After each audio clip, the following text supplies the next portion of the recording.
मैं शंकर शर्मा और आज हम बात करेंगे आपसे सड़क किस प्रकार बनाई जाती है। बहुत नॉर्मली लगता होगा कि हम लोग सड़क पर चल रहे हैं, काम चल रहा है तो सड़क नॉर्मली बन जाती है, लेकिन हम यहाँ पे बात करने आए हैं। अभी हम बात करेंगे, यहाँ पे हमारे साथ में कृष्णा कंस्ट्रक्शन के इंजीनियर हैं, हम उनसे बात करने आए सड़क किस प्रकार बनाई जाती है। तो इंजीनियर साहब, सबसे पहले मैं आपसे जानना चाहूंगा, सड़क बनाने के लिए जो टेक्निकली चीजें होती हैं वो क्या होती है और किस प्रकार बनती है। सबसे पहले तो हमें ध्यान देना होता है कि जो भी साफ सफाई होती है रोड पे, उसमें ज़्यादा से ज़्यादा ध्यान देना होता है हमें।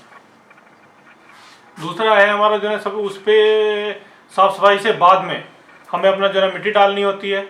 उसके बाद में फिर हमारी लेयर्स आती हैं, जिसमें हम 4 डिवाइड में बांटते हैं, जीएसबी, डीबीएम और बीसी। ये जीएसबी, डीबीएम और बीसी जो होती है ये किस प्रकार होती है, थोड़ा वो बताइए। इसमें हमारा जो है मटेरियल्स हो जाता है, जिसमें बीसी हमारा बिटुमिन कंक्रीट होता है, जिसमें हमारा ऊपर जो है ना ये काला माल आ जाता है, जिसे बोलते हैं हिंदी में शुद्ध में। और जो जीएसबी, डीबीएम होता है उसमें हमारे पत्थर और छोटे छोटे 10 mm 20 mm वाले पार्टिकल्स होते हैं, ये सब है। इन सब चीजों को ध्यान में रखते हुए फिर लोड की भी व्यवस्था करनी पड़ती है, उसी के हिसाब से बनाया जाता है। वो तो लोड क्या होता है वो तो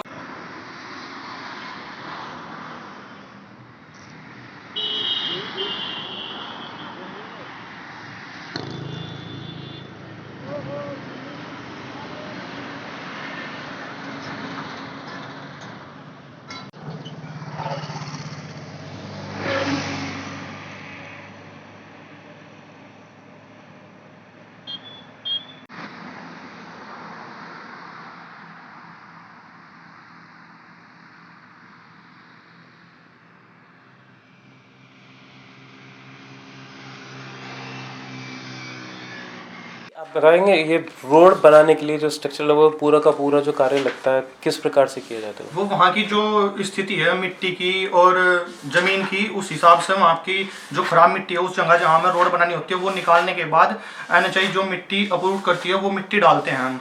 उससे फिर ग्रेडिंग, रोलिंग, कंपैक्शन करके वो बेड, मिट्टी वाला बेड बन जाता है। फिर हम जीएसबी का उस पर पत्थर डालते हैं जो कि 53 mm का होता है। वो लोड के हिसाब से 53, 65 mm, 53 mm के हिसाब से वो अप्रूव होता है। तो वही हम जीएसबी वाला पत्थर डालने के बाद जीएसबी का बेड बन जाता है। फिर आता है WMM की लेयर, वो प्लांट से निकलती है। उसमें WMM की लेयर के बाद हम जो कंक्रीट वाला ये बिटुमिन माला माल होता है, जिसको हिंदी भाषा में काला माल बोलते हैं, उसकी लेयर बिछा देते हैं। फिर कंप्लीट रोड हो जाती है। और लोड उसके जो एरिया है उस पर कितना ट्रैफिक है उस रोड पर जितना ट्रैफिक है लोड है उसके हिसाब से एनएचआई वो सारा डिजाइन करके देती है कंपनी को, उसके हिसाब से रोड बनाई जाती है। जी, आसान नहीं होता एक सड़क को बनाना, और सड़क पे चलना भी आसान नहीं होता। कृपया देख के चलिएगा सड़क पर, दाएं देखे बाएं देखे फिर रोड क्रॉस करिएगा। शंकर शर्मा के साथ बने रहिएगा। मनोज भाटिया के साथ शंकर शर्मा की रिपोर्ट, मुजफ्फरनगर से।